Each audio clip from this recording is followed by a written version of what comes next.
Abu Bakar As-Siddiq adalah salah satu sahabat terdekat dan paling dipercaya Nabi Muhammad SAW.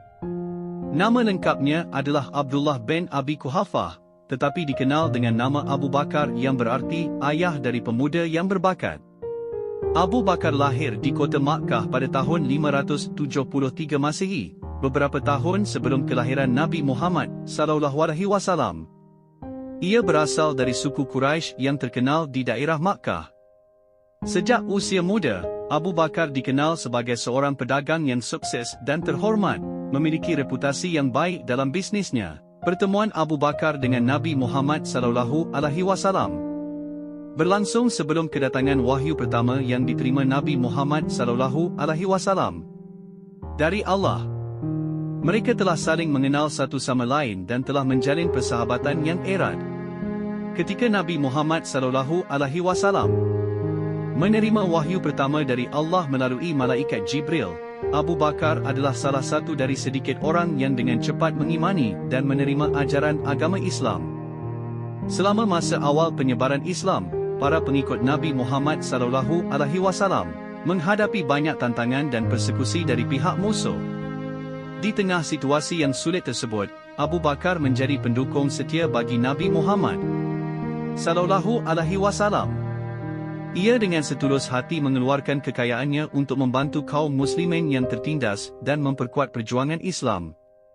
Ketika Isra dan Miraj terjadi, yaitu perjalanan malam Nabi Muhammad SAW dari Masjid Al-Haram di Makkah menuju Masjid Al-Aqsa di Yerusalem, dan dari sana menuju langit, Abu Bakar adalah orang pertama yang meyakini peristiwa luar biasa ini dengan sepenuh hati. Kepedulian, keberanian, dan kesetiaannya kepada Nabi Muhammad SAW membuat Abu Bakar diberi gelar As-Siddiq, yang berarti yang paling mempercayai.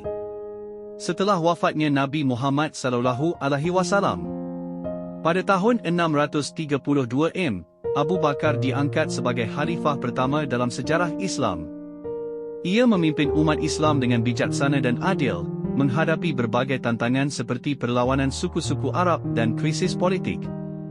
Selama masa kekhalifahannya, wilayah Islam berkembang pesat melalui penaklukan wilayah baru dan penyebaran agama Islam.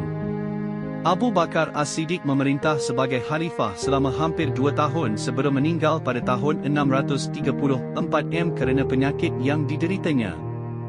Warisannya yang paling penting adalah penyebaran ajaran Islam yang meluas dan stabilitas dalam kepemimpinannya. Abu Bakar dihormati sebagai salah satu pemimpin utama dalam sejarah Islam dan sebagai teladan bagi kesetiaan, integritas, dan kerendahan hati. Kisah Abu Bakar As-Siddiq sahabat Nabi menyimpan banyak pelajaran bagi umat Islam hingga saat ini.